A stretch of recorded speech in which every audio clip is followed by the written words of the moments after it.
Crouch. Bind. Set. Joe presents the House of Rugby, together with Guinness. Hello everybody and welcome to the latest edition of House of Rugby, brought to you by our very good friends at Joe with our even better friends at Guinness. A wonderful combination, which is exactly what we have here in studio this week as well. The Hoff is still in his budgies, in his hammock in the Maldives. I think he's coming back at some point soon, but we have put together... We haven't missed him, have we, really? Well, in a funny kind of way. I've missed the abuse. It's nice having more oxygen in the room to savour on. That is very true. We have, however, bust in a better rig than the Hoff could offer anyone at the moment. Wow. Luther Burrell, how are you? Yeah, are you still good. Luther Burrell, or are you now Luther Burrell? No, you've gone up north. Yeah, well, now I'm part of the M62 up there, mate. Yeah. You know, it's Luther Burrell. All right, mate. How are we doing? Is that right? Yeah, pretty much, yeah. I think you have gone a little bit more northern since you've headed from Northampton. Of course I have. You've got to fit in. Of course I have. I've just Blend been lying. in. I've been lying He's a to chameleon, everybody. isn't he? I Chameleon finally slips can back in. come out of my shell again.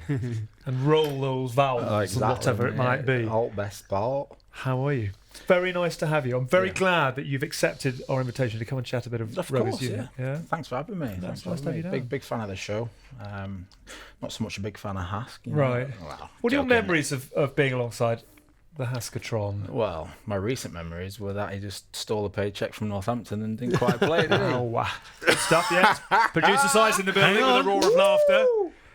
Aim for the heart. Yeah, exactly. No, just joking aside. But seriously, you have made a very valid point. No, But yeah. anyway, let's move on. Yeah, he was great. He was great for the club. Great for the club. So they basically paid him to be a jester. Yeah, exactly. Morale that. officer. What the lads were trying to do was see if we could get another year. I mean, the fact that I wasn't staying either didn't really quite help me, because it was all like, let's all chip in and keep Haskell. I was like, what about me? Yeah. Well, I've done leaving 25 years good Guys, service. I'm fit. I can play. I'm leaving too. you Yeah. know, But that's sort of morale boosting personality Haskell. You know, he's a great bloke to have around. So just gutted he's not here tonight. You know. Yeah. You're on your own there. Yeah. How is life up north? So just for those who don't know, you are now doing Rugby League with Warrington Wolves. I am now officially a Super League player. You're a Super League made player. my debut. Who was your debut against? So I've got a handful of games under the belt. It was against bottom tier London Broncos, who got relegated. So it was, Right. Good. you know, a nice subtle Yeah. debut for me. Off Losing you go. in. Yeah. You played quite a bit of Yeah. league growing up, didn't you? I did. So from Huddersfield, as you can tell by the accent, and I was a big fan of rugby league when I was growing up. I went to a school that predominantly played rugby league, and it was only until my sports day did I find rugby union, because one of my classmates' dad actually coached a local rugby union team. And he saw me in egg and spoon race and thought, this guy make a good prop forward. I love that. The old egg and spoon Egg and race. spoon race, mate. So, my classmate actually pulled me to his side and said, would you fancy coming down? So I said, yeah, why not? So I ran it by the parents, and the rest was history, mate. The rest was history. Amazing. Up until the age of 17, I was playing rugby league on a Saturday and rugby union on a Sunday. So, Yeah. I mean, I couldn't think of And you were- playing 2 games in a weekend these days. But You were at Carnegie for a bit. weren't you? yeah, and then Did they not try and swing you over when you were at Carnegie and give you a little? Yeah, so what it was back then Would you was like- Leeds Tykes. They've had blooming 3 different names, haven't they? Yeah. So it was then Leeds Tykes, and I actually was on a dual contract with the Rhinos at that point, only as a young lad. I actually remember doing one of your games, which would have been probably championship back then. I'm picking you and thinking this a kid was something there. That was a long time ago. Right. I know nothing. It's But very at the same time, It's very kind of you, no, mate. but it's very a kind. fascinating journey you've been on. It was, yeah. I remember I think I might have been 19 years old, and Leeds were in the Premiership, played against the big man here. Yeah. How did that go? Could not believe what was happening, to be honest. Right. Like, flipping heck, I'm playing against this guy. Beat us as well. Really? Almost. Yeah. Almost. But not quite. I'm not just gonna pull my say head I- back out of his I'm not arse going to now say for the that rest of I this. scored but in the last minute. Yeah. But tore my hamstring, which made me miss quite a lot. Probably of games. ran through me as well. It wasn't. Scott. You were on the wing. Or something. Okay. Great days. Remember. There's so much I want to talk to you about. Obviously, your experience in union, how much you're enjoying league, whether you might come back to union, all that kind of thing in due course. Are you watching any of Rugby World Cup? I am, yes. You are? I was am. going to say, given what has gone, have you sort of drawn a line through that? Not at all, mate. Not at all. It's still in my blood, mate. It's Yeah. rugby union. Never ever going to leave me as that. And unfortunately, my season came to a halt a couple of weeks ago. We got knocked out in the playoffs against Castleford, so I've now got 7 weeks off. So I've come off the back of just about 18-month season. So I've had plenty of time to put my feet up, and I say put my feet up, you know, I've got blooming a 3-month-old boy and a 2-year-old daughter that are keeping me very busy. But good for the cover defence. Yeah, exactly. Problem is, you don't have the excuse of going to training. I need to sleep. Yes, training. 100%. 100%. Right, well, let's get into then, obviously, some of the headlines. I mean, you've just been straining at the leash and revving on the start line. Do we just let you go, or would you like a question to answer? There was some great tweets out there this week. Yeah. Well done to everyone. Okay, just before you get into that, we don't often let you into the inner sanctum of the WhatsApp group. It's a fairly lively place to be, I can assure you. But from his hammock in his budgies, the Hoff was kind enough to send in this message. Have a little listen to this off the back of Ireland going down to Japan. Hell, Tins was right. Oh my God. I mean, I can't even begin to say what I've seen. I mean, I had my doubts about Tim's negativity towards Ireland, but fucking hell, he knew what he was talking about. Well done, the Lord. Unbelievable scenes. Just extraordinary that he hasn't got a main channel commentary gig, hasn't it, with analysis and insight like that. I wonder why he's not in a hotel commentating on games. Yeah. Oh wait, sipping from his pina colada. Go on. Do you want the floor is yours. You called it. What did you make of the game, first of all? Right, I thought it was a pretty good game. And actually, Ireland started more attacking orientated than I've seen them in a long time. I haven't seen Stockdale get the ball in his hands that much, and Keith Earls early in a game for at least 18 months. Yep. A few probably tier 2 nations apart from in the autumn or whatever. And they created everything, came off the back of it. They went wide on strike play. Japan was so narrow, flying up. 2 passes over the top twice. Stockdale opening space. Lovely offloads back inside. I was like, oh, actually, they're going to actually have a go and play at them. I know still their tries came off a freebie crossfield kick and a freebie chip from 5 yards out. But I thought Jack Carty was playing well. And then they just reverted type. Japan were making a lot of mistakes, which gave them a lot of ball back, and Ireland are a possession-dominated team. But then everything sort of went wrong. The line-out started failing in the last sort of 10 minutes of the first half, missed a couple, which then took the possession away. And then they just couldn't get the ball back because Japan play a possession-based game with them. They didn't change anything. They still kicked long, and Japan would just run it back, keep the ball, and did a great job at their breakdown. But again, it just goes that they can't think outside the box. I'm sorry, you can't do the same things when a team sort of come back from you being comfortably 12-0 up, and then you've given away penalties, which shows that they were under a little bit of duress, and some of them they didn't need to do. I'm going to say something to every Irish person will hate me. Peter O'Mahony was the liability in that game. He could have given away so many penalties, and I don't know how he didn't get a yellow card in a couple of occasions. Like, the laws have moved on, and I still don't think he has. I was going to say, I think most of Ireland hates you already, so you can probably go. I know, but obviously, I know that Peter O'Mahony's a great player, but like, I don't feel that they needed to worry about giving penalties away against Japan. Japan keep the ball, but as long as you can keep your defensive structures, you could probably deal with them. And then Ireland started making mistakes, and then Japan just kept on the ball. I actually think Japan played very, very well. So I'm not going to bag Ireland. They were better than that, though, weren't they? I mean, they were sensational. They were generally a good rugby team. Variety in attack. Yeah. Speed of ball, which obviously causes them problems for Ireland's defence, whether they hold it up or whether they can get people over the ball, which is probably why I say that Peter O'Mahony gave away probably too many penalties and why they probably gave away more, because they were under duress from that. They attack wide, they attack short, their forwards tipped the ball on, which created space for props. They had props making line breaks. They just generally were an all-round fantastic team.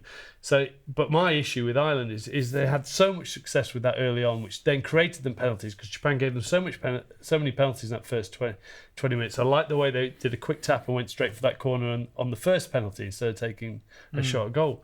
But then, as the pressure came on them, they reverted back to type. And didn't have any ball, because they didn't really kick it out, or even if they did, Japan's line-out was pretty solid.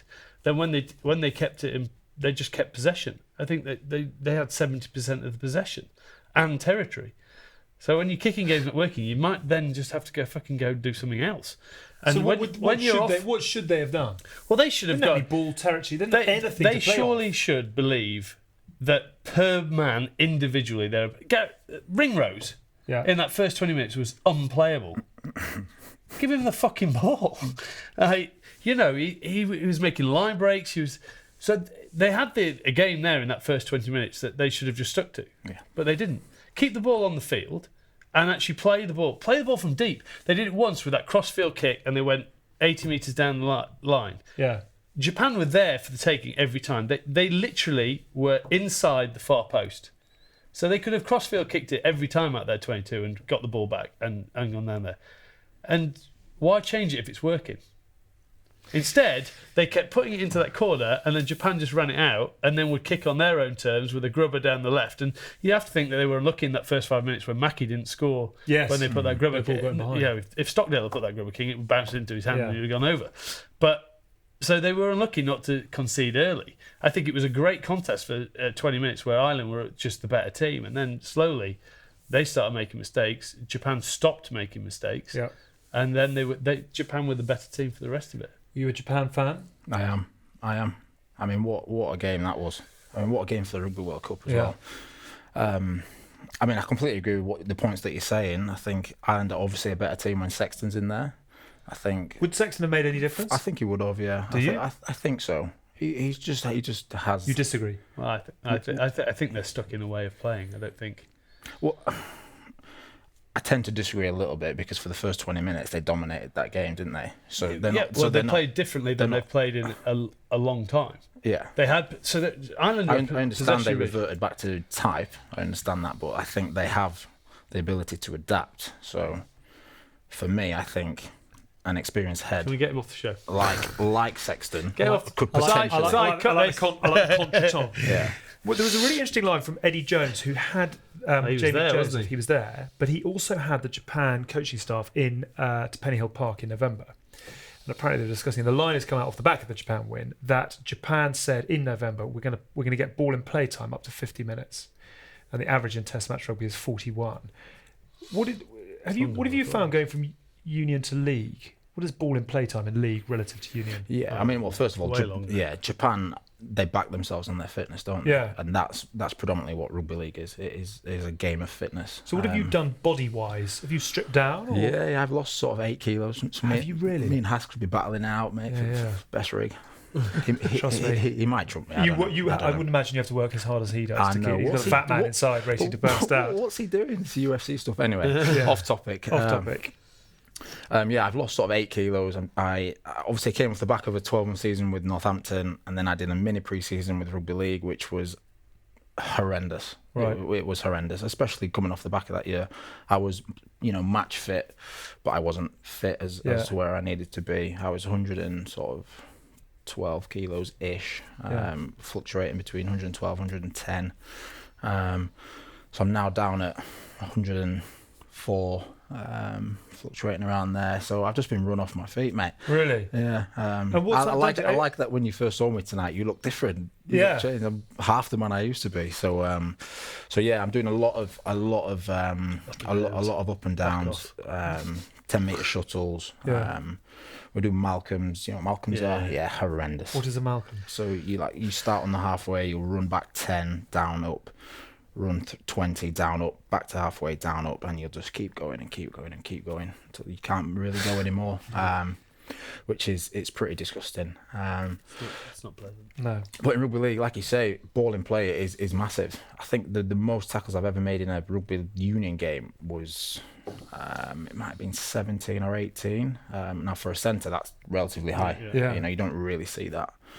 And the last game I played against Salford, I was near enough 20 plus tackles. So it's just a completely different ball game. I was carrying, I was up to 16 carries, which again is so different because rugby union you're predominantly relying on your set piece to work well as a 12 to get ball off your set piece and off you go. But rain, sun, snow, whatever in rugby league, you're getting your carries in because they call it you got to carry off the back fence, and it is literally pick someone out and run as hard as you can into that person. So it's been different for me. It's been challenging, but it's been So I'm fascinated, therefore, this line from Eddie Jones about the fact that they wanted to get ball in play time up to 50 minutes. What does that do to Ireland if you're used to playing for 41 minutes? They looked knackered by half time. But also, if you think about what Irish rugby is at the moment, it is completely structured based. It's eke out penalties. So one thing I would have changed through the game: stop scrumming long. So stop scrummaging for penalties. You were literally, they weren't winning those penalties, and they were giving away good attacking positions to have a go with their backline.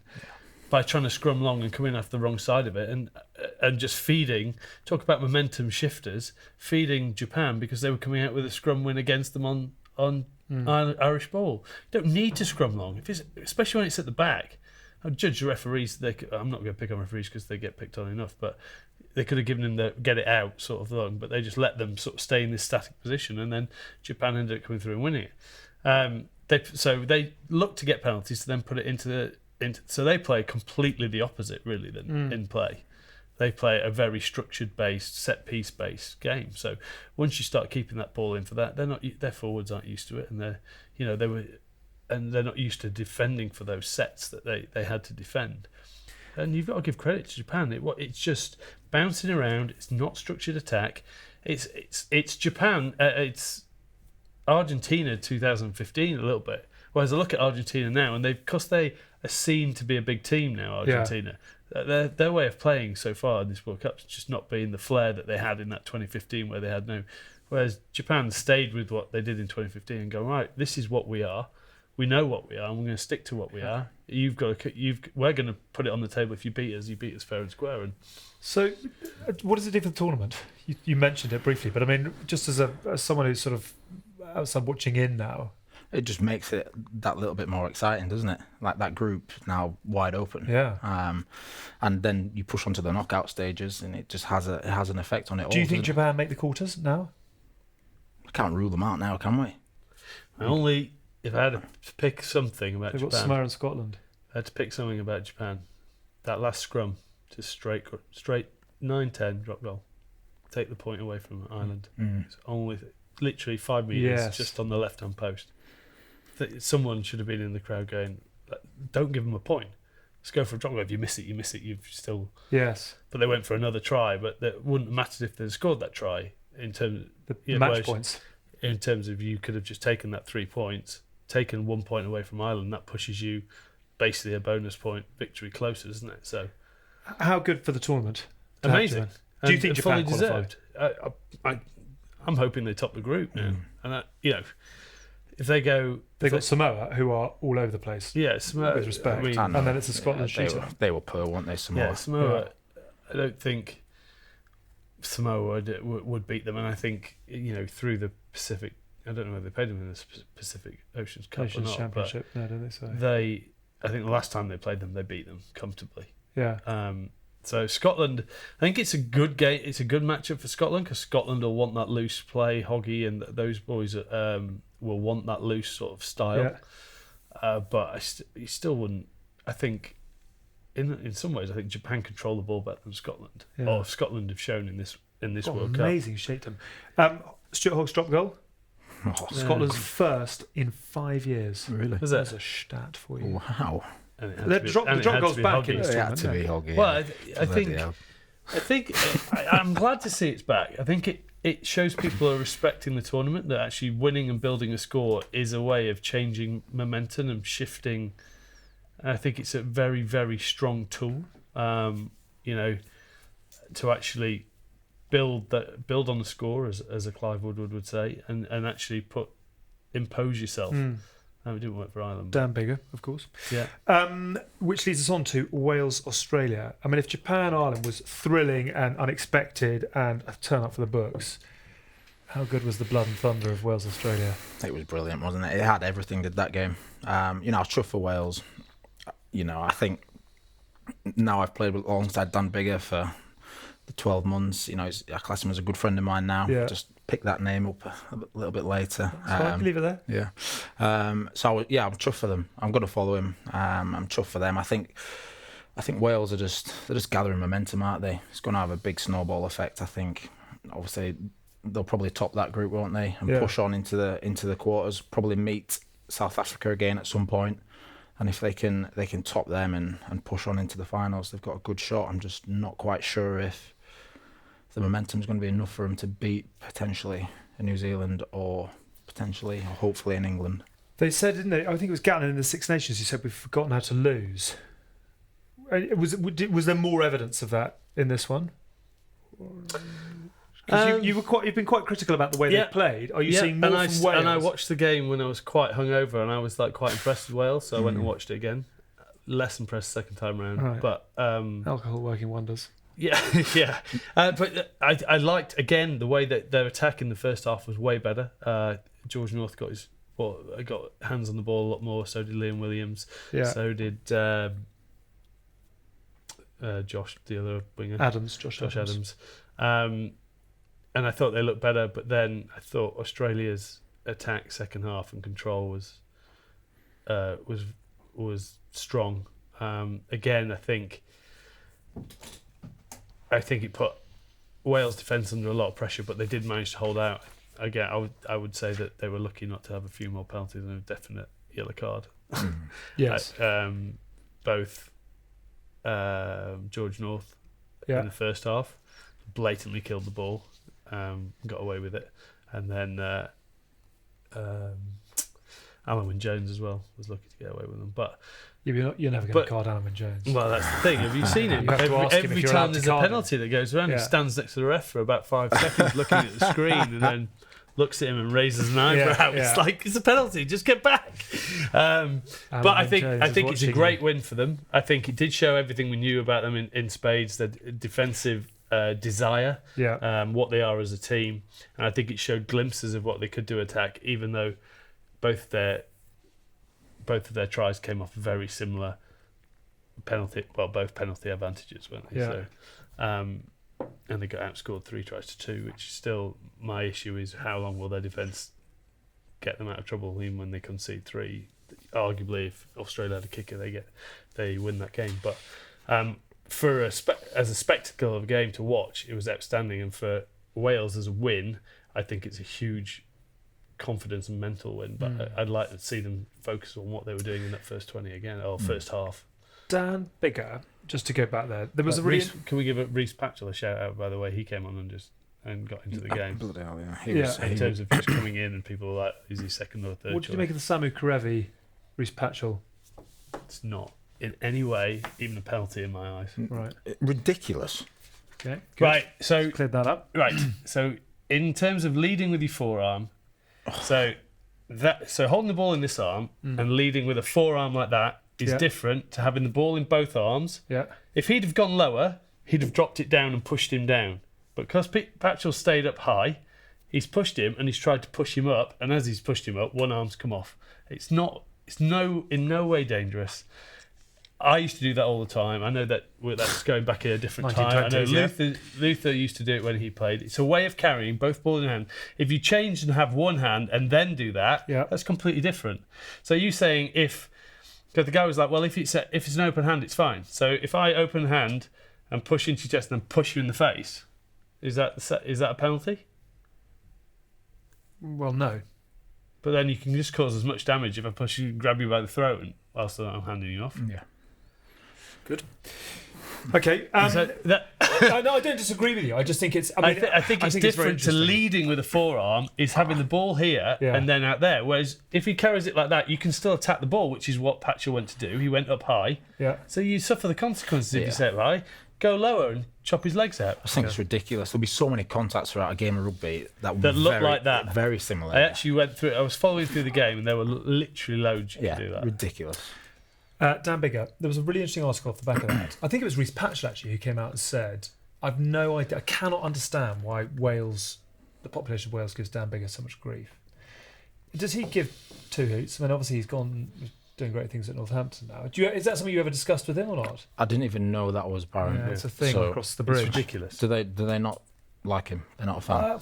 I don't know. I mean, I don't know. We sort of touched on this last week. Well, about they all the pin fact- their hopes on Gareth Anscombe, but the way they play perfectly suits them. It does.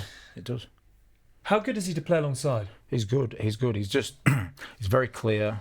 You know, he's not so much the flashiest 10 you're going to have, but he's very clear. He's tactically very switched on. He's like a one step ahead of the game, which is what you want from your fly half, essentially, don't you?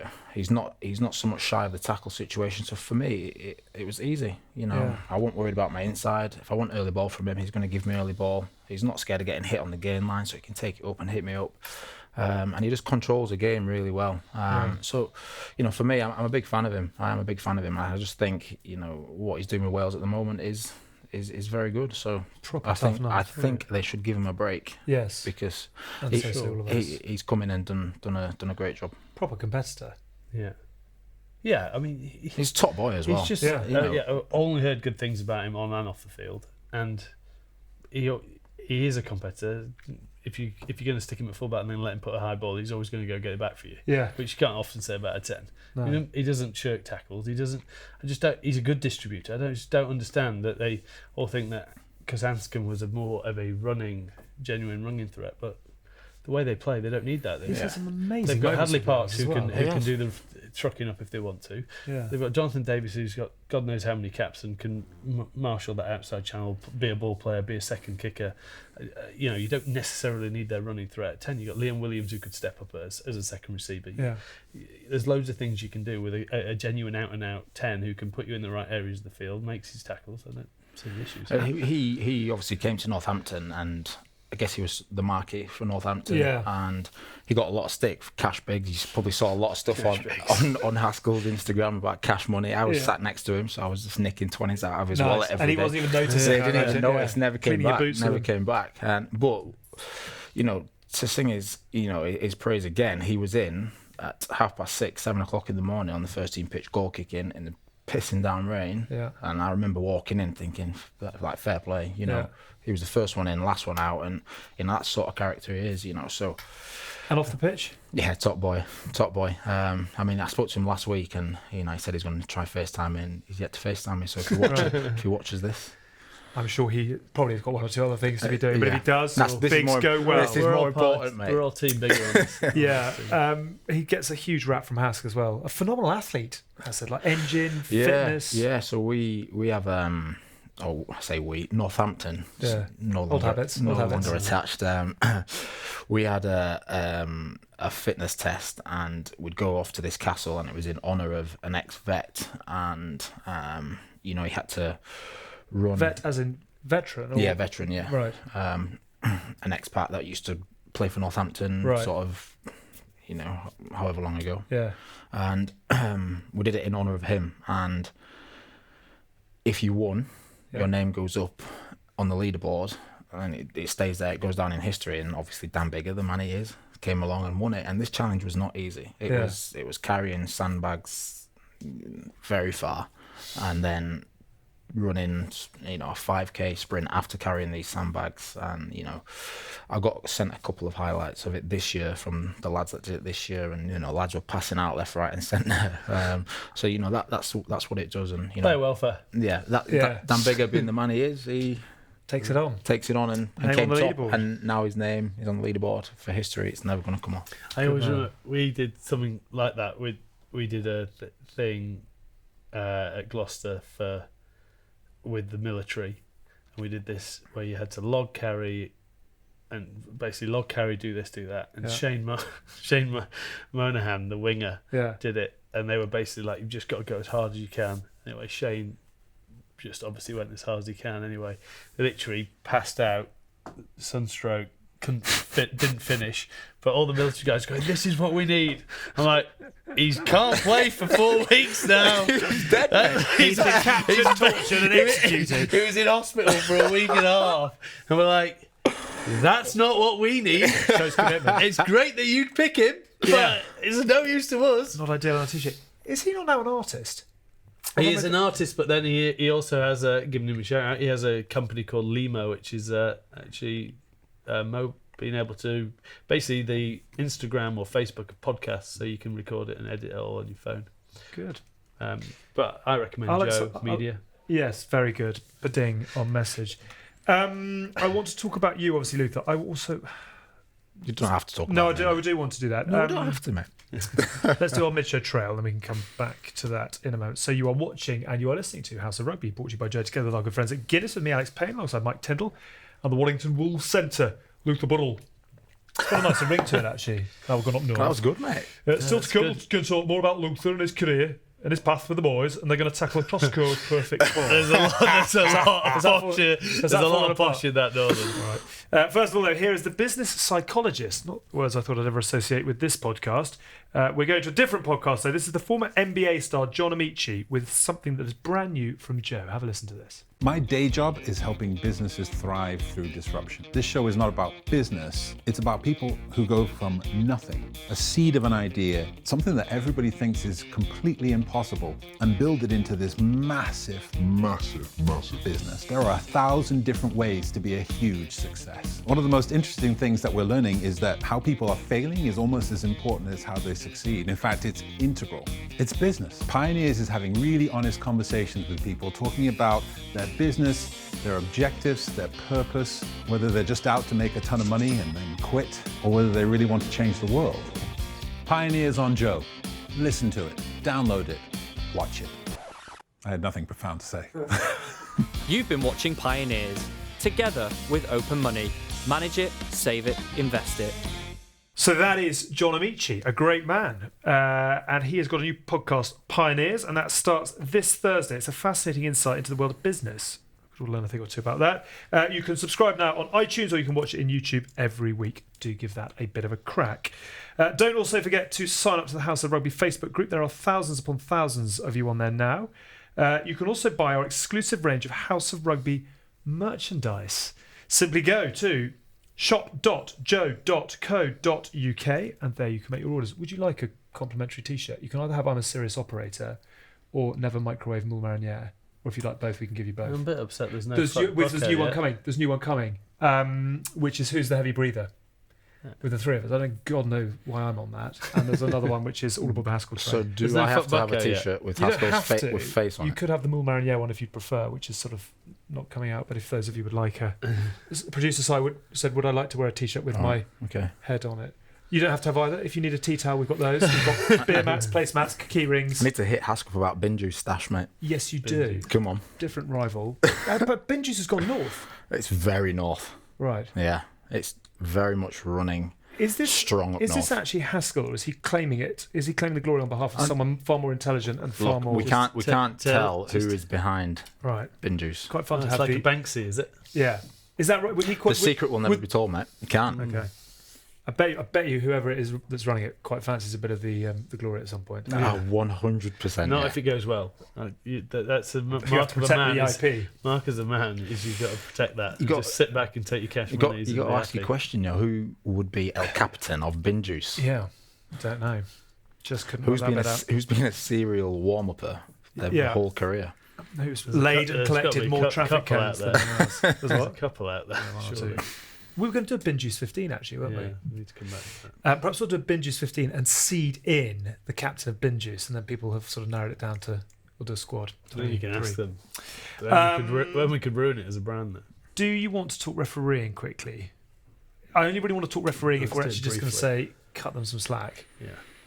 Is that I think, as Luther alluded to earlier, that if you slow down every game, you'll find a shitload of things that you could look at and go, well, technically, you hit him in the head there. Yeah. I think you just need to cut him some slack. And can you understand why there is so much sort of forensic analysis on the decisions that are being made? Or I think it comes down to making the decision about what actually is going to affect a game. Or like the Hooper thing, and with Hooper's hit on Bigger. Like all day long, you make that hit. But he should have actually made the tackle. But the problem is, you go, I want to hit him, but in your brain you go, I want to hit him, but I don't really want to get off the floor. So you hit him and then go, I'm going to stay up. Whereas if he hits him and follows through with it, then it'd be no issue. It'd just be tackle. Yeah. And I think you've just got to let it go, because you've got to. The guy who's up top doing the TMO has got to make sure it's worthwhile pulling it back. Not spending 5 minutes to find out it may be a penalty. Yeah. I would just leave all the ones that are a penalty, and if it's a sanction, if it's above that, it's like the old look report. at it. Isn't it? Yeah. Put it on report and pick it up afterwards. Because if it's not a definite yellow or a definite red, no one wants to see it. Yeah, and that's predominantly what they do in rugby league now, don't they? They put it on report, and just, the amount of players that get banned from rugby league now, that get cited, is ridiculous. You actually won't believe it, because in a game it's predominantly all upper body tackles anyway. Yeah. So I'm going to say 90% of rugby league tackles would be, by the letter of the law in rugby union, a yellow card. Yeah. Right. I'd say 90% of them, but the majority of them do actually get cited, because referees don't send players off because they want the game to flow better. They want the challenge. They want, if you go down from 13 to 12, that's a big momentum shift that is in rugby league. So the referees tend to try and let the game flow a little bit better. Yeah. So they don't sanction quite as hard. But I understand completely why rugby union is doing it, but I just think they're getting a little bit carried away. Like we say about the handoff, and a couple of these tackles that are a little bit high around the shoulder, and it's just, it's becoming a little... Is it affecting? Is it getting into the heads of referees, players? I mean, are you seeing people sort of affected by it? But then there are certain things. Then on the flip side of the hooper one, now you can't make that hit and not follow it through and finish the tackle off. Yeah. You're a player. You know that. You know it's an easy pickup. So then you've got to play the role within that. And I think there's still so many dull ones that players should... What I would like to find is a stat that shows how many players have suffered concussion and, I guess, injuries through being the tackler and tackling low, as opposed to a tackler that's tackling high. Right. Because predominantly, I know when I've been concussed in the past, it's been from face or head. Yeah, exactly.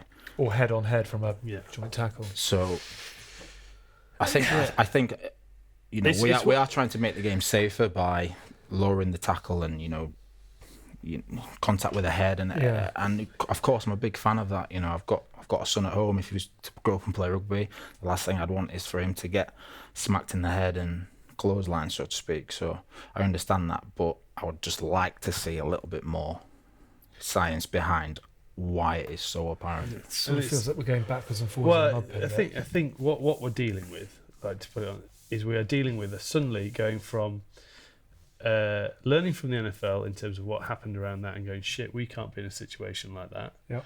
Let's protect ourselves by doing something about the law. But yet we've collected no data.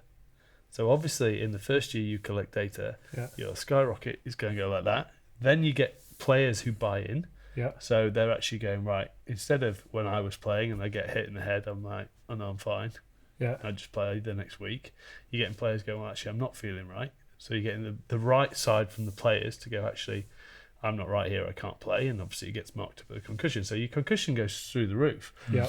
Then you're still trying to adjust laws to then try and get it to plateau. But you're not going to see the plateau probably because you've got no data to balance it. Yeah. So if you had 5 years of data that was on a flat line, so it all stayed the same, then you change something and see if it drops or it goes up. But at the moment we just seem to be adding things in, adding things in. They're completely irrelevant, because it's very rare that the guy who actually gets tackled gets concussed. It's more the tackler. Exactly. So why aren't you protecting the tackler? Exactly that. And letting them. And the reason is, if you stay high, is so you don't have to drop low. So if you start pushing people low, your feet get too far away, your feet don't get close, you dive at tackles, then you catch a knee, then you catch a hip. People step you so you get your head to the wrong side. I mean, there was one on the... still tackle technique is not great. There was the one on the weekend, I think bigger when he went off. Like, he's dived completely across the front of him. Yeah. So in proper technique, he should be hitting him with the other shoulder and trying to drive him into touch. But because he wants to make a try for saving tackle, he's just dived in front of him. Yeah. It's bad technique. It's showing every young, but it's great heart. So where does it sit? At the end of the day, he's a competitor who wants to win. I think it will find a plateau, but we've already been proved, haven't we, with the championship stuff that they did where they lowered the tackle rate, that the concussion rate went through the roof, so they had to stop that thing, didn't they, in the Championship. Mm-hmm.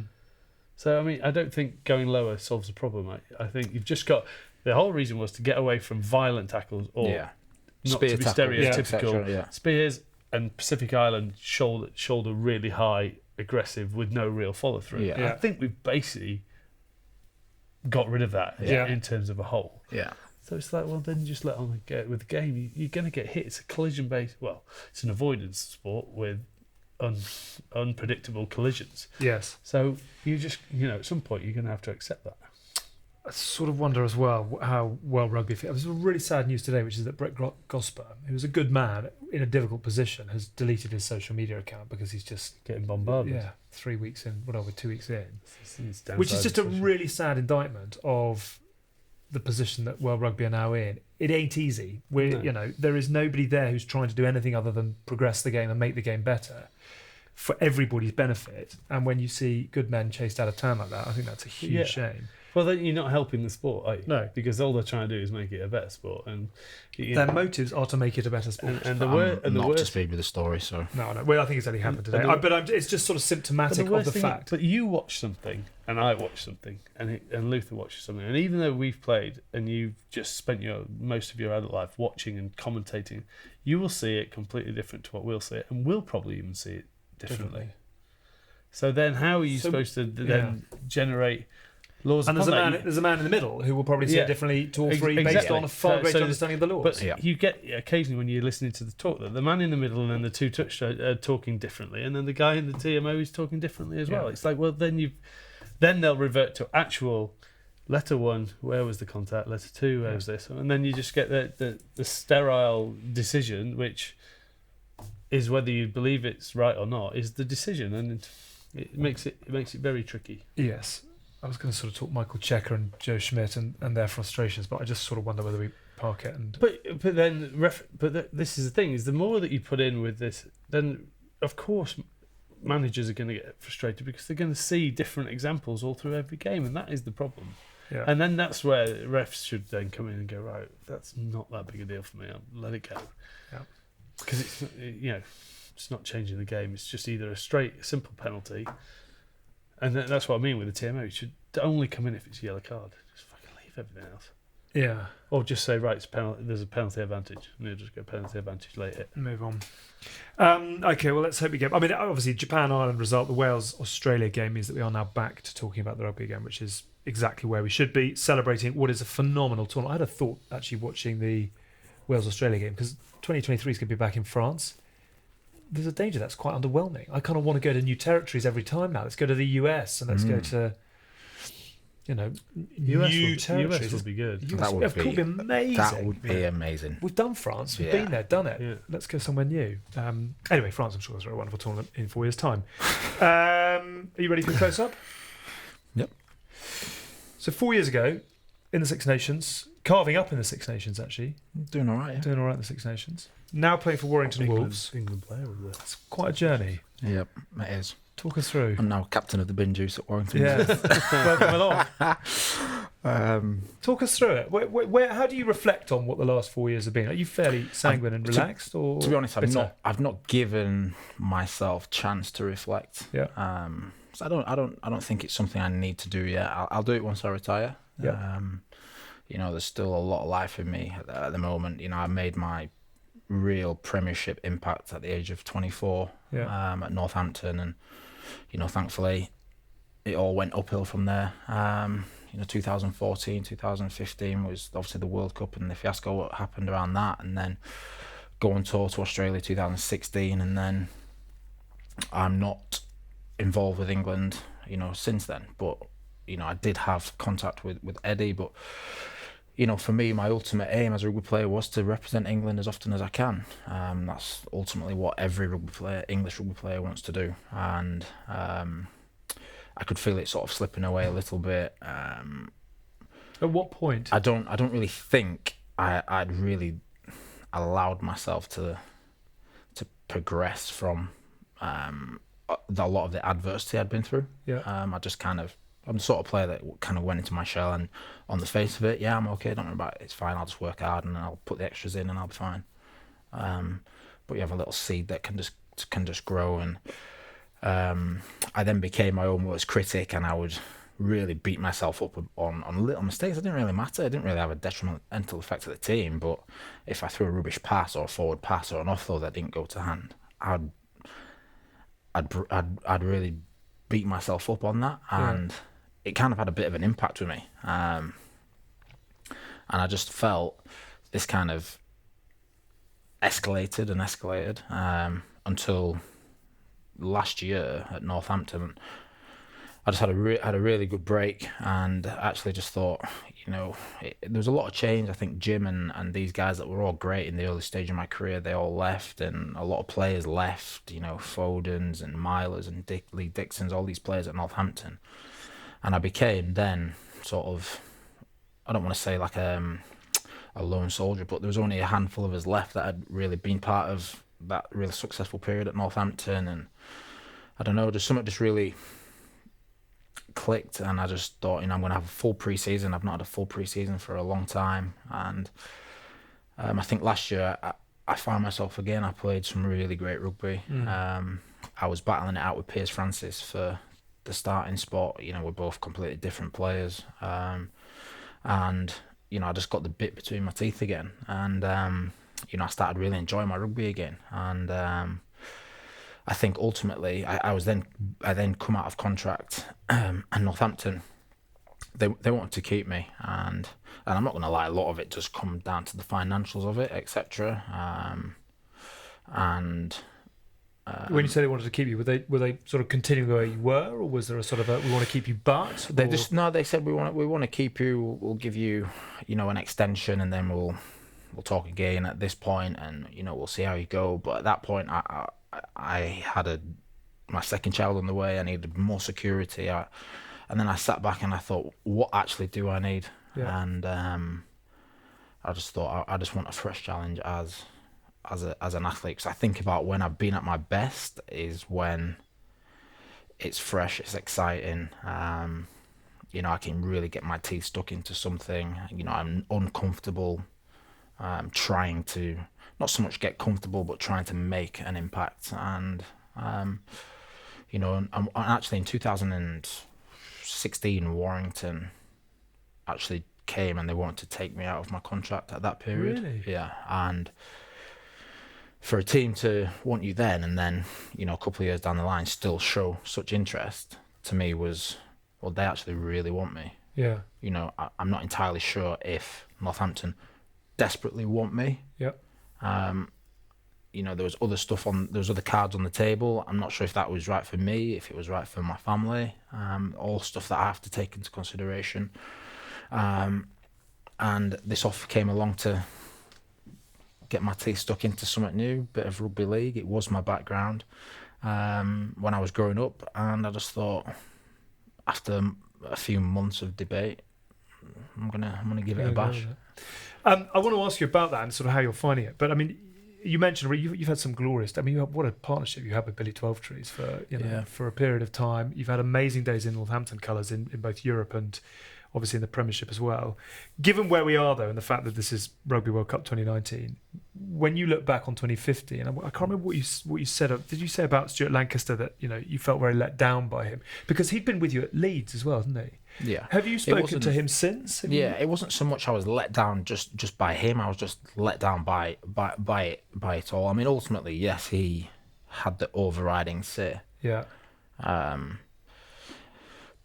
But I was just let down by the fact that in the build-up to 2015 World Cup, I was playing really good rugby, and I'm not one that would ever, big myself up. I'm not that sort of guy.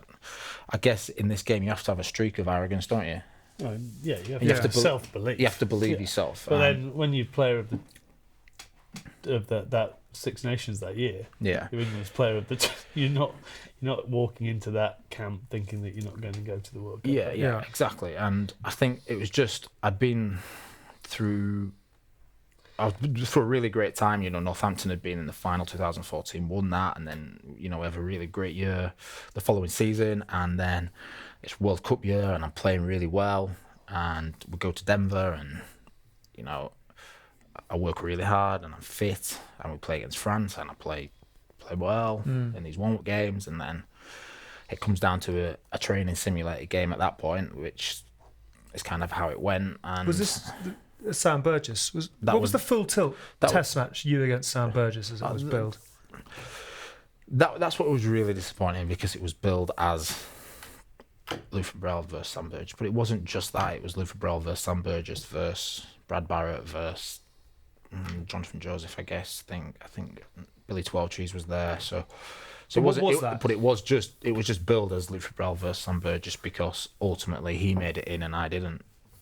So this was a game with what the coaches with clipboards. I mean, did you feel it was that moment? It was funny. It was actually. I look back and I think, flipping, that was actually jokes, because the play. It was a real crap time for me. Don't get me wrong, but it was the players that were actually rallying around me, like your Tom Woods and Haskells and these blokes. They actually came down to this game in their anthem jackets, and is this at Penny Hill? This is at Penny Hill, yeah. And it was just, it was, because it wasn't just for me. It wasn't just Luther Burrell and Sam Burgess. It was there was other players as well. Ultimately, it was me and Sam that made the headlines. And look, I don't hold anything against anyone. If I was Sam Burgess, would I do the same? Of course I would. I want to play for England. Stuart Lancaster, he was in a tough situation. If it wasn't for Stuart Lancaster, I wouldn't have got the caps I got. So I can't hold him accountable for anything. I just think at that point that it just became a bit of a circus. And I look back at it now, and like I say, I think it stuck with me for longer than what I would have liked. Yeah. And it had an effect on me. If I'm being blatantly honest, it had a real effect on me. It's gonna, because how could it not? How can it not? But was it more the mental side of it, and the fact that for 4 years since the last World Cup, Stuart had talked about he wanted players with caps, he wanted players who'd performed in Six Nations, he wanted players he was comfortable with, and then you don't go, and he takes two unknown in Slade and Burgess who haven't got a cap to their name. And surely it went against the whole. I thought a bit looking at the outside, it's like, well, hang on, surely the players are going to go, well, how does that work? You've talked about this all the time. There's a time for picking a flyer, and there's not. Maybe one. So you could say, if you want to take Sam as a 13 or a centre, you take Sam or Slady. Yep. You don't take both. You take what you know. You had, 38 caps or something by that time? More? No, less than that. 30? Way less. Was it? Yeah. Skip that subject though. Okay, time inflates you all once you've retired. Well, yeah, exactly. I've got 120. Yeah, very nice. But obviously everything that he talked in the media and everything else, which is what I was reading on the outside, is then suddenly sort of tossed it out of the bag for a massive gamble on both of them, really. Like Slade had played well at club, was unproven, and Sam had no sort of background of proof apart from what he'd done in rugby league, which was more of a back row anyway. So is that why all the players rallied around you, because they knew that it was probably the wrong call as well? Yeah, potentially. I love the fact I know it's taken time, but I love the fact, almost like we're talking about the referees, it is a momentary decision, and you could ask Stuart now how he would reflect on it, and I'm sure he would have 100% remorse on that. 100%. And like I say, I worked with Stuart at a young age, and like I said, I don't hold any grudges about that. Of course, I'm still disappointed. It's a scar. It's going to stay with me. That is, but that is what it is. I just think the whole situation at that point, because I only found out the day the team was going out. Yeah. And then the following Monday, they were all off on their World Cup rounds and their World Cup tours around England or whatever, doing what they needed to do, and it was just, the timing of it was just brutal, yeah. Whereas this time round, obviously I pick up on stuff, and Eddie announced this World Cup squad weeks before the tournament, etc. And so that sting is taken away, and it was just like, well, yeah. With Eddie, obviously, because you battled back, and and then obviously went to Australia. Did you speak to him off the back of that? Yeah, I did. Yeah, and I spoke to him. After certain games that I knew he was watching, and I'd just say any feedback and what can I work on and etc. And Eddie's brutally straight to the point. Work on this, work on that. And I'd go away and try and do it. And I think by this point Ben Teo would come in, and I think Eddie just had his heart set on Ben Teo was going to be the Luther Burrell replacement, and when Manu's fit, he's going to be in there. So I just kind of felt that there was no real place for me there. And in the build-up to me moving to rugby league, Eddie's views played a part in that. I wanted to know, is the door shut? To which he said, the door's never shut. You need to focus on this. And then I saw something come out on the media, and I thought, that really answers my question I was asking. And I just thought, it's time for me to freshen things up a little bit, and if the door's never shut, perhaps I can go and learn something new, get fitter, get hard, and who knows. It's amazing. You got Willie Hines at 32, 33 years old playing for England. So, I'm 30 years old. Who said I can't still play for England? Would you think about it? Yeah.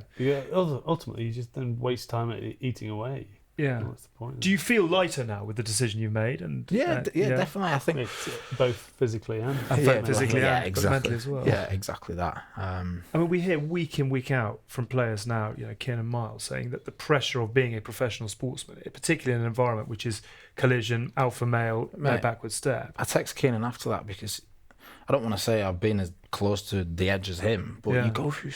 It is a roller coaster, isn't it? You just highs and lows, and you can be top of the game, and then bang, you're straight back down.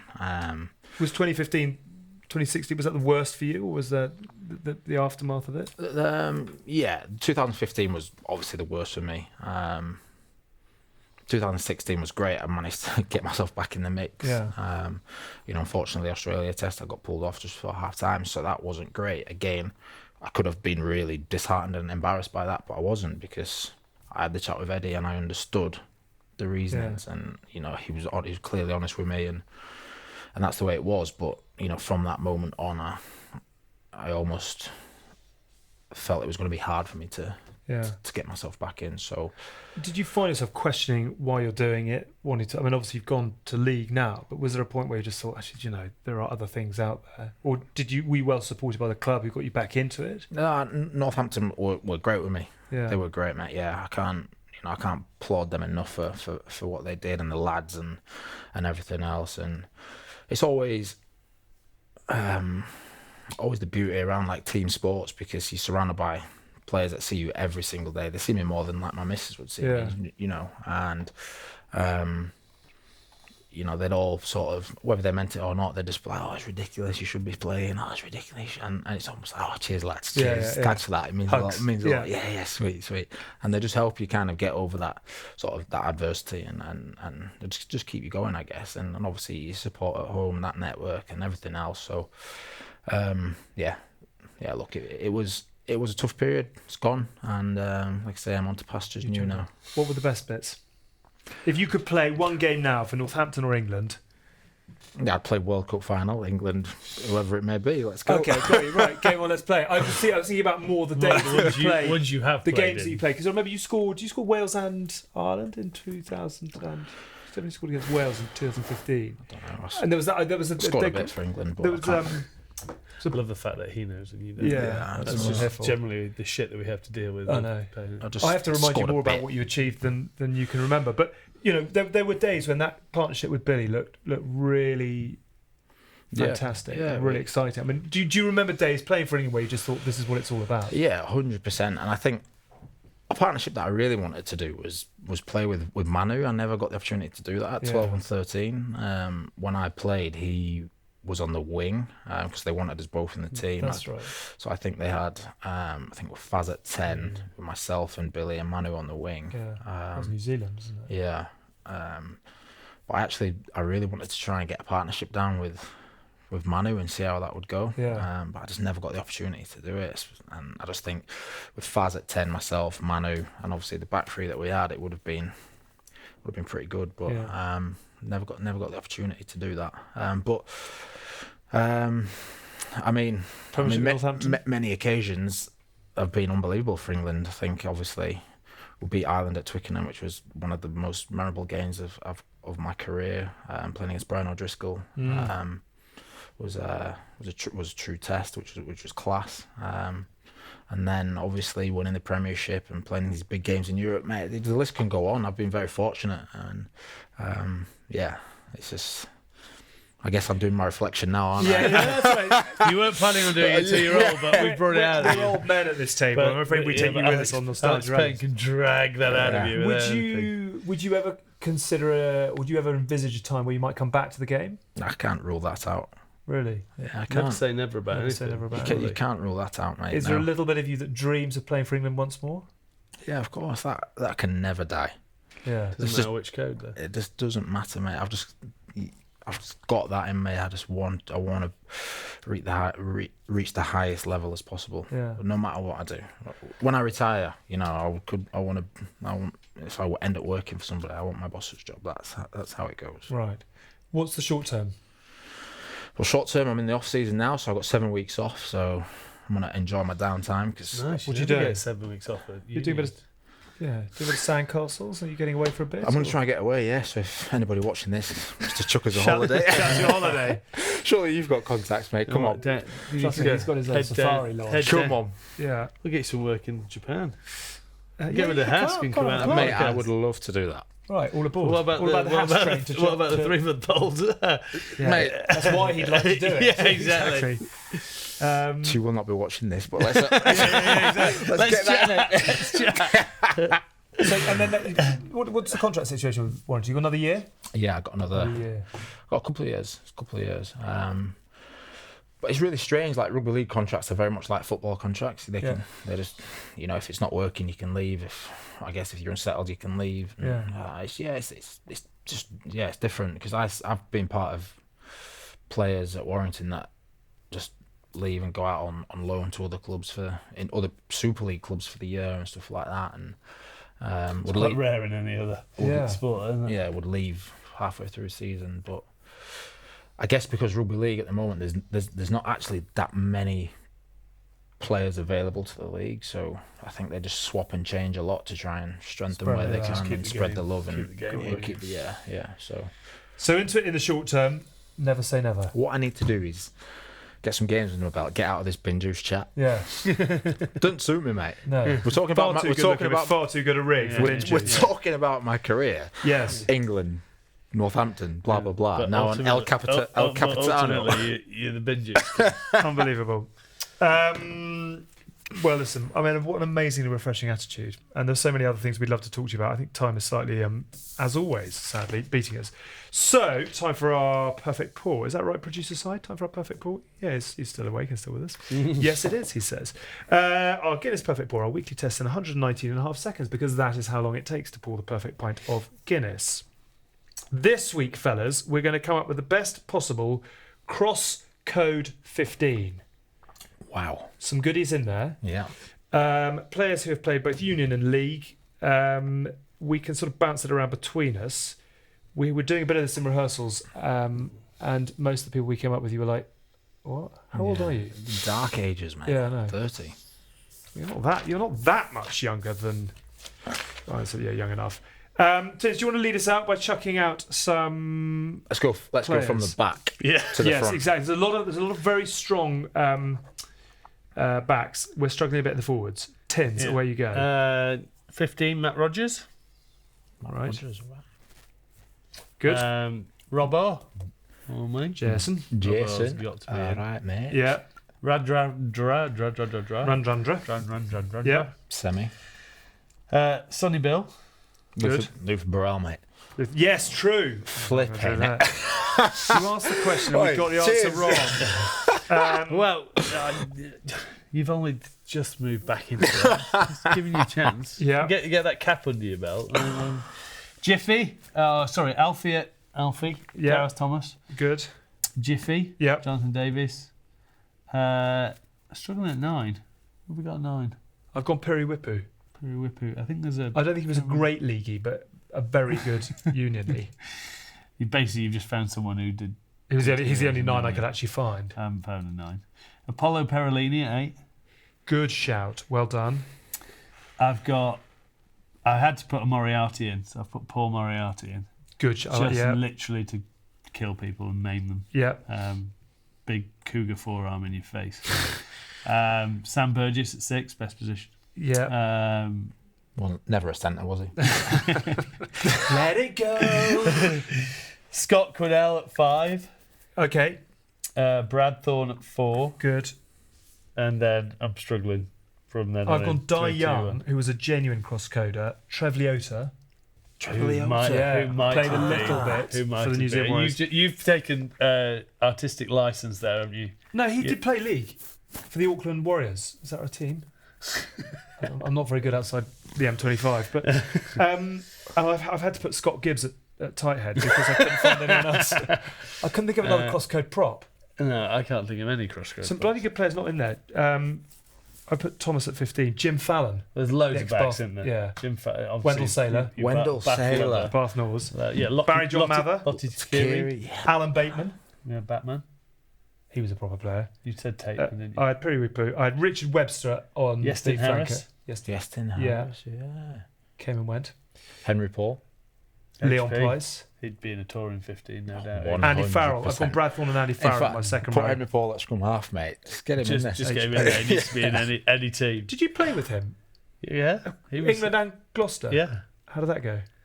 Well, it was... I was going to say this. I don't know. Yeah, it was good. We had a party. Is this in the party barn or is this? Yeah, I'm not sure whether I should. HP. Well, basically, we had a party. And, say it, and we can always take it out. And basically, but Gloucester played Bath that day. So, obviously, I'd just moved from Gloucester to Bath, so I had mates in both camps. Yeah. So inviting them all. So it was basically we played that day, and then they all came for a party at mine. It was my 30th, I think. Yeah. And had a good night out. Anyway, next day, Bradford HP's brother wins the Super League with Bradford Robbie. Bulls. Robbie Ball. Robbie. So we've had a massive night out and go in, and then he's gone straight up on the Sunday to go out with the Bradford Bulls boys. Monday comes around, back in training, no HP. Tuesday comes around, training, no HP. So Dean rings HP and goes, "Mate, where are you?" And he goes, "Oh, Dean, mate, I'm really sick. I think I've got bird flu." Dean's like, "Bird flu?" He goes, yeah, it's really bad. So he goes, "Where are you?" He goes, "Oh, I'm in bed, mate, at my house." He goes, "Okay, answer the door. I'm at your front door." He goes, "Dean, I'm in Bradford. I'm on the smash for the lads." And they literally never played for Gloucester ever again. That was it. He had to carry kit bags. Dean made him work for his living. Then he came to Leeds, mate. And then he came to Leeds, yeah. Yeah, he did, didn't he? He did, mate. Yeah. Big Les. Les, what an entrance. Best entrance into rugby union, that. 5 tries against Leeds. Yeah. Unbelievable. Pundits lost their head and said, "Get it in." I was literally like, what has just happened? Unbelievable. Have we picked a 15 there? I'm not really sure. We've just basically We've shouted named- out a we've lot of named a cross 15. coders. We've named a 15. We're always struggling with the front We're row struggling. because you don't really get that. It's slightly different playing the front row Good. in league, isn't it? Maybe we'll turn that into a graphic and people can react and discuss and debate. Hundreds of backs Hundreds of backs. and back row. And back row. You're struggling before that. Who is the best, just what we're thinking about, who is the best current Convert. union player who would go to league now and rip it up? Or send semi. Run, draw back. Well, yeah, but that's someone who hasn't done it before. He would do well. Would Sevu Reese do well? Good shout. Yeah. He would How do would well. someone like a Cipriani get on? Not sure your tens would pull it around, to be honest. I think you're Apparently looking, he's got. I think you're having looking back 3, aren't you, really? only looking back 3. Would you go for someone like Billy V? Billy V would do He all would right. do well. Manu. Manu? Manu would do very well. Would he really? Yeah. Even in a game which is front-on physical challenges, Manu would still have something. So Imagine how hard you get people. Because He wouldn't have to worry about holding back. yeah, he could come on for 20-minute intervals and just tear up, have a breather. Another 20 minutes, tear up, have a breather. Just kill people and just run through people. So yeah, I think he'd do well. Cokanasiga, I think. Yeah. Another big, fast, powerful man. It's It's just all about the lungs, mate. It's about, because I've been in it now. It's What is the biggest difference, Union to League, having done it? it is just the fitness levels. It's that sand running leg lactate, isn't it? Yeah, Going back, forward, back, forward, back, forward. Yeah, because even out in the centres, you've still, the ball could be the other side of the field, but you still have to get up off the line. When we played that cross code thing, even though we're all fat and veteran, Oh, this is your hybrid rugby for cup Harrows. thing. Yeah. like it's unbelievable. I just can't describe how different a game is. Like you make a tackle in rugby at union, you talk to bounce up. You bounce up in rugby league, they just get up, play the ball. No one gets back 10. No one can come forward, and you've literally got out like a sandbag. But then you get Keith Senior laying on you. It's like he weighs 2.5 ton. Literally can't move. He's got an arm hooked. Yeah. Like, so you just can't. You're trying to get up, but you just can't move. Yeah. And it's just part of the game. And then you get up and play. They're just flying up at the 10. You're sort of getting stuck on 10. Oh, I'll go up slowly. No, you've got to fly back up. Then you've got to back off. Referee pings you. It's a completely different game. And if you Were can't you get your ever head asked or tempted or interested or approached? in 2000, when Robbo came over, they were apparently, an agent came to me, whether it had any substance or not, because I never heard anything after it. An agent came up to me. I actually remember the name of the agent. Came up to me and said, Rugby League is annoyed that we've poached Robbo. So they want to go. Do you want to go the other way? Yeah. And I'd just got an England team. I was like, no, I'm all right. Be amazed if you were a member of the royal family having played rugby league. Yeah. Can I say that or not? Yeah, well, say what you want, mate. Say what you want. Don't think I'd have stumbled into my meeting zone there, would I? No, possibly not. Can you? Here's one last big bombshell to finish with. Can you ever see a day when the two combine? No, I hope not. It's never going to happen. No. Kick and clap. They'll never have us. I don't think. Yep, that was a very small, rather undetonated bombshell. Yeah, the purists who love us scrumming the line out won't ever do it the other way. And I think in their own merits, they're great. They're great sports. Actually, I love the Super League, Friday Night Super League. Good luck. Thank you. Have a lovely holiday. If you want to come to Japan, we can all budge up in the bunk, and there'll be room. Don't know how that might work for you, your missus and the two littles, but the offer's there. She won't be watching, so. We'll talk after the show. Yeah, okay. Yeah. Kat, thank you very much, A, for coming on, and B, for being so honest and getting stuck into it. Yeah, brilliant. We would love to have you back on. There's Thank lots you. more we'd love to talk about.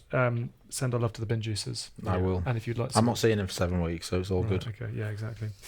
That is it for this week. Thank you for watching. Thank you for listening. Thank you for enjoying the House of Rugby, brought to you by Joe, together with our good friends at Guinness. I forgot to mention that we've got the match point predictor at the moment. I am so mid-table mediocrity. Well, you were right near the bottom. Well, you've only just joined. I'm way ahead of you. So quiet down in the cheap seats. Well, it depends. If I've scored more points off 2 games, then it's bad for you, isn't it? You can actually, by the way, if you get close, you get to gift a Guinness. So I might send you one of my 3 Guinness that I've got close enough, but I haven't yet won one myself. If you'd like to come and join us, the code is HOUSE. Download the Match Pint Predictor app and get involved with our league. We've actually got quite a lot of people in there now, so it's time to save face. We've got 514 members. Have we really? I am 405th. I'm 305th, and I've only done 2 games. Well, I'm about. You are 20 points ahead of me. I've only picked on 2 games. Shut up! That's rubbish. That's this round. That's this round, you prat. Oh, is it? Sorry. Yeah, go to the other league. No, it is. Sorry. Top of the sodding thing. Sorry. No, I am last. You are last. Yeah. Good. Adopting your usual position in that league. We've got some merchandise as well. Head to the Facebook page, whatever that might be. Oh no, don't go to the Facebook page. Go to shop.joe.co.uk if you'd like to purchase any of our merchandise. We've got new t-shirts. So are people giving you a pint? Oh, they gifted me what? Someone's given me one. Okay, well, you can have 2. You can have 2 of my others. So do they know when you've had these pints? These are yes, because you'd have to go into a pub. Yeah, you have to redeem them in a pub. Yeah. You can drink for free if you know your ruggers. I feel bad if I don't redeem them. Yeah, right? exactly. Well, there you go. That would be really Free beer. Good. We are unravelling. Get involved in the Match Point Predictor. Go and buy some merchandise if that's your thing. Don't forget to download and watch the new series Pioneers with John Amici, as well as TKO with Carl Frampton, as well as Liquid Football with Kelly Cates. All fabulous shows. Thank you to Tins. Thank you for Luther. We've got another live show next week, would you believe? We're at Flatiron Square before we head to Japan the week after. So if you haven't got tickets, make sure you grab them. That is going to be happening on Wednesday. So the pod next week will be out on Thursday for those of you who like to moan about these things. We love you. We'll speak to you soon. Have a great week and enjoy what's to come in the World Cup. Bye for now. You've been watching the House of Rugby on Joe, together with Guinness. Drink responsibly. Visit drinkaware.co.uk for the facts.